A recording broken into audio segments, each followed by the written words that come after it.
Hello दोस्तों, मैं हूं अमरदीप सिंह। आप सभी का स्वागत करता हूं अपने यूट्यूब चैनल सीजीपीएससी नॉलेज में। दोस्तों, जो हमारी 10 मिनट वीडियो सीरीज चल रही थी, उस 10 मिनट वीडियो सीरीज में आज हमारी 11वीं क्लास है और इसके अंतर्गत हम जो टॉपिक कवर करने वाले हैं वो है शिवाजी के अष्टप्रधान। ये टॉपिक आप जो भी पेपर देने जाए, आधे पेपर में आपको इस टॉपिक से हर साल पेपर में क्वेश्चन दिखेंगे ही। ये एक इंपॉर्टेंट टॉपिक, और ये टॉपिक आपके लिए इसलिए भी इंपॉर्टेंट हो जाता है क्योंकि जो शिवाजी के अष्टप्रधान थे यानी 8 मंत्री थे, उन एक पद का अलग अलग नाम था। जैसे कि अगर मैं बोलूं पेशवा, तो पेशवा को ही पंत प्रधान और उपराजा भी कहा जाता था। वैसे ही अगर मैं बात करूं मजूमदार, तो मजूमदार को ही अमात्य भी कहा जाता था। यानी यहां पर एक पद के अलग अलग नाम भी हैं। तो यहां से जब पेपर में क्वेश्चन बनता है, सरल क्वेश्चन यहां से पूछा जाता है, लेकिन अगर हमको नहीं पता है कि इस पद का एक और नाम भी है, तो पेपर में यहां से हमारे से प्रश्न गलत हो जाता है। तो आज की क्लास में हम यही टॉपिक को कवर करेंगे। जितने भी एक पद के जो अलग अलग नाम है, सब नामों को देखेंगे। कौन कौन अष्टप्रधान था, कौन कौन से इसमें से ब्राह्मण होना अनिवार्य थे, कौन से मंत्री केवल ब्राह्मण बन सकते थे, अगर विदेशों से संधि हो रही है तो कौन कौन से मंत्रियों को उसमें साइन लगता था। ये सब पूरा पार्ट हम आज की क्लास में कवर करने वाले हैं। अगर आप आज की क्लास आप देख लेंगे तो अष्टप्रधान से कोई भी प्रश्न पूछा जाए, कोई भी पेपर में आए, आपसे कभी भी गलत नहीं होगा। तो अगर आपको वीडियो अच्छा लगे, वीडियो में बताई हुई कुछ भी चीज अगर आपको अच्छी लग रही, तो वीडियो को जरूर लाइक कीजिएगा। सीजीपीएससी 2017 में यहां से प्रश्न पूछा जा चुका है, उस प्रश्न को मैं इस वीडियो के अंत में आपको दिखाऊंगा। वो प्रश्न का आंसर आपको कमेंट में देकर बताना है। अगर आप उसका कमेंट करके बता रहे हैं तो यह समझ आ जाएगा कि आपको यह टॉपिक अच्छे से क्लियर हो गया है। अगर आप अभी तक चैनल को सब्सक्राइब नहीं किया तो चैनल को सब्सक्राइब भी कर लीजिए और वीडियो को ज्यादा से ज्यादा शेयर करेंगे। चलिए स्टार्ट करते हैं हम शिवाजी के अष्टप्रधान।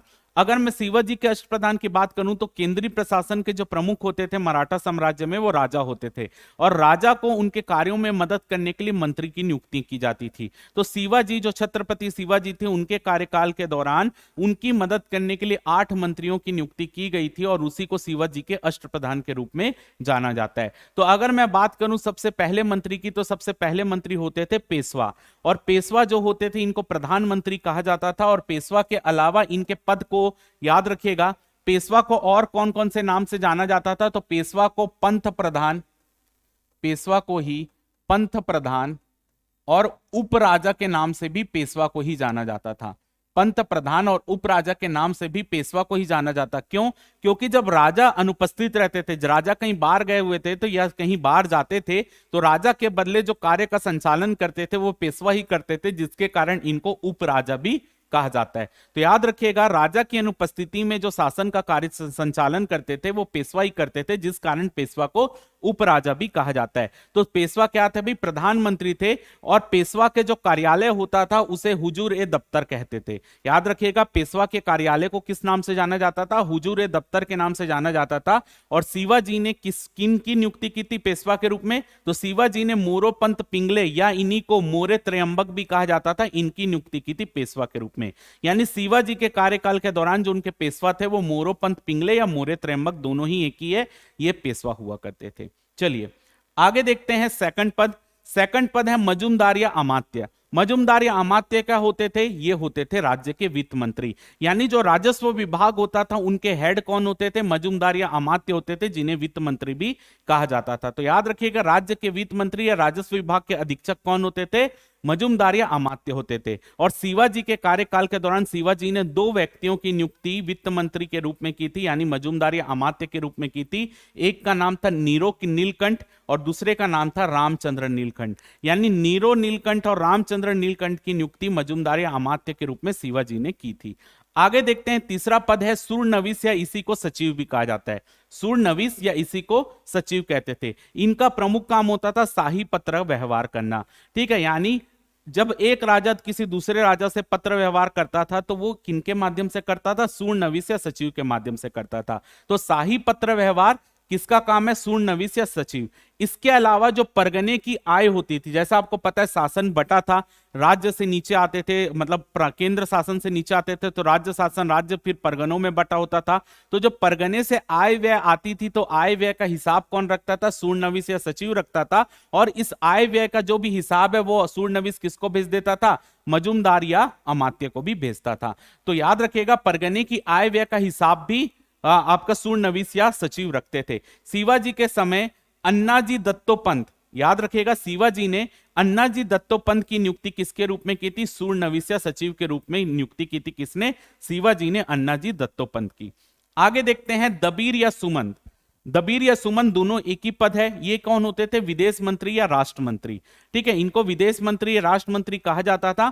विदेशों से अगर किसी व्यक्ति को संधि करवाना होता था, यानी शिवाजी को संधि करना होता था, तो विदेश मंत्री उनके तरफ से जाता था, जिसे हम दबीर या सुमंत कहते हैं। तो विदेश या राष्ट्र मंत्री कौन होते थे? दबीर या सुमंत होते थे। शिवाजी ने अपने कार्यकाल के दौरान जो दबीर के रूप में किसकी नियुक्ति की थी? रामचंद्र पंत की, जिन्हें जनार्दन पंडित भी कहा जाता था। रामचंद्र पंत की नियुक्ति की थी शिवाजी ने, जिन्हें जनार्दन पंडित भी कहा जाता था, याद रखिएगा।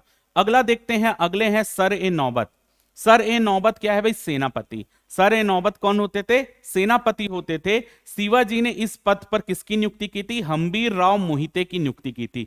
तो शिवाजी के जितने भी युद्ध होते थे उसमें सेनापति के रूप में कौन जाते थे? सर ए नौबत सेनापति होते थे। शिवाजी ने हम्बीर राव मोहिते की नियुक्ति की थी सर ए नौबत के रूप में। अगला देखते हैं वाक्यानवीस या मंत्री। वाक्यानवीस या मंत्री ये कौन होते थे? राजा की प्रतिदिन की गतिविधियों एवं दरबार की घटनाओं का विवरण लिखते थे। राजा की दैनिक दिनचर्या, राजा दिन में क्या करेंगे, किनसे मिलेंगे, कौन आएगा, साथ ही साथ जो उनका दरबार लगता था वहां पर जो भी बातें होती थी उसको नोट करने का काम कौन करते थे? विवरण बनाने का काम वाक्यानवीस या मंत्री करते थे। अगर मैं बात करूं यहां पर जो गुप्तचर होते थे, शिवाजी के जो गुप्तचर होते थे, गुप्तचर विभाग का भी प्रमुख कौन होता था? वाक्यानवीस या मंत्री होते थे। यानी गुप्तचर विभाग के भी प्रमुख किसको बोला जाता था? वाक्यानवीस या मंत्री को। अगर मैं बात करूं शिवाजी के समय शिवाजी ने किनको वाक्यानवीस या मंत्री के रूप में नियुक्त किया, तो शिवाजी ने दत्ताजी त्रयंबक को वाक्यानवीस के रूप में नियुक्त किया था। अगले मैं देखूं यहां पर पद, वो है पंडित राव या दानाध्यक्ष। पंडित राव को ही दानाध्यक्ष कहा जाता था।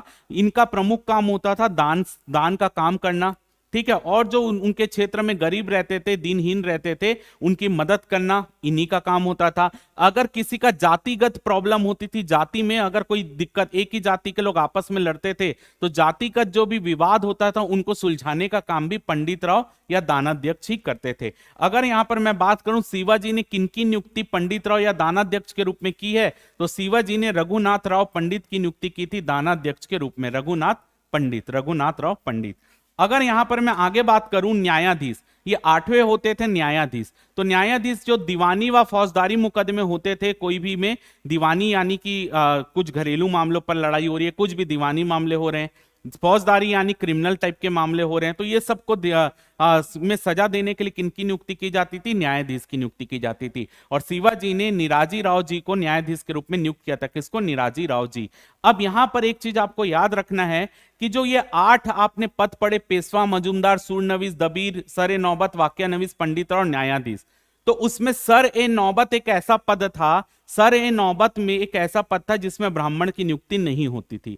सर ए नौबत एक ऐसा पद था जिसमें ब्राह्मण की नियुक्ति नहीं होती थी। बाकी जितने भी पद हैं उसमें ब्राह्मणों की ही नियुक्ति होती थी। यानी सर ए नौबत को छोड़कर बाकी सभी पद में ब्राह्मण की ही नियुक्ति होती थी। यानी यहां पर आपका जो बाकी पद हैं, सर ए नौबत को छोड़कर वहां पे ब्राह्मण की ही नियुक्ति होगी। सर ए नौबत को, और सर ए नौबत जो है यहां पर आपका ब्राह्मण की नियुक्ति हो ये जरूरी नहीं था। ठीक है, बाकी पद में ब्राह्मण ही बैठेंगे ये जरूरी था। आगे देखिए पंडित राव और न्यायाधीश। जो पंडित राव और न्यायाधीश हैं ये क्या था भी? पंडित राव और न्यायाधीश को छोड़कर बाकी जितने 6 लोग हैं इनको सेना का नेतृत्व भी करना पड़ता था। यानी पंडित राव और न्यायाधीश को कभी भी सेना का नेतृत्व नहीं सौंपा जाता था। बाकी जो बचे हुए आपके 6 पद हैं इनको आवश्यकता पड़ने पर सेना का नेतृत्व करने की भी इनमें गुण होते थे। यानी ये सेना का नेतृत्व करने के लिए जा सकते थे। यानी पंडित राव और न्यायाधीश कभी भी सेना का नेतृत्व करने नहीं जाते थे। बाकी जो कभी भी हैं, जो 6 पद हैं, वो आपका सेना का नेतृत्व करने की जिम्मेदारी अगर आवश्यकता पड़ रही तो इनको भी दी जा सकती थी। आगे देखिए सर ए नौबत, पंडित राव और न्यायाधीश। याद रखिएगा सर ए नौबत, पंडित राव और न्यायाधीश ये ऐसे पद थे, अगर कोई संधि होती थी, अगर कुछ संधि होती थी 2 राज्यों के मध्य, शिवाजी या किसी अन्य राजा के मध्य जो भी संधि होती थी, तो उन संधि पर पंडित राव, न्यायाधीश और सर ए नौबत का साइन नहीं होता था। बाकी जितने 5 है वो सभी के साइन लगते थे। यानी सर ए नौबत, पंडित राव और न्यायाधीश को छोड़कर जितने भी शाही पत्र व्यवहार हो या संधि हो उनमें 5 के हस्ताक्षर लगते थे। किसको किसको छोड़कर? न्यायाधीश, पंडित राव और सर ए नौबत, इनको छोड़कर जो बाकी बचे हैं पेशवा, मजूमदार, सूरनवीस, दबीर और वाक्यानवीस, इन सबका साइन लगता था। यानी सर ए नौबत, पंडित राव और न्यायाधीश को छोड़कर शाही आदेश और संधियों में सबके हस्ताक्षर लगते थे। यानी इनके हस्ताक्षर आप बोल सकते हो नहीं लगते थे, किनके किनके, न्यायाधीश, पंडित राव और सर ए नौबत के हस्ताक्षर नहीं लगते थे, बाकी सबके हस्ताक्षर लगते थे। तो उम्मीद करता हूं कि जो आपको अष्टप्रधान के बारे में मैंने आपको बताया समझ आ गया होगा। अब मैं आपको क्वेश्चन दिखा रहा हूं जिसका आंसर आपको कमेंट बॉक्स में देना है। क्या क्वेश्चन है वो देख लेते हैं। तो ये है आपके लिए जो 2017 के पीएससी में क्वेश्चन आया था, शिवाजी के अष्टप्रधान में निम्नलिखित अधिकारी होते थे, मजूमदार, दबीर, वाकनवीस या सूरनवीस। मजूमदार, दबीर, वाकनवीस या सूरनीस। तो आप देख लीजिए कौन से इसमें अधिकारी होते थे, 1 2 3 2 3 4, 1 2 4 1 3 4 या 1 2 3 4। तो आपको ABCDE आपको इसमें से आंसर बताना है कि कौन सा आंसर है। आंसर आपको कमेंट बॉक्स में बताना है कि इसमें से क्या आंसर सही है। तो अगर आपको वीडियो अच्छा लगा होगा, वीडियो में जो चीजें बताई गई हैं वो अगर आपको समझ आ गई होगी तो वीडियो को लाइक कर दीजिएगा, कमेंट में आंसर बता देंगे तो मुझसे मुझे पता चल जाएगा आपको वीडियो अच्छा लगा है और आपको समझ भी आ गया है। तो कमेंट करके जरूर बताइएगा वीडियो आपको कैसा लगा और इसका आंसर जरूर बताइएगा। और अगर आप अभी नए हैं चैनल में और अभी तक सब्सक्राइब नहीं किया तो चैनल को सब्सक्राइब करेंगे, ज्यादा से ज्यादा वीडियो को शेयर करेंगे। तो फिलहाल की आज की क्लास में सिर्फ इतना ही। जय भारत, जय छत्तीसगढ़।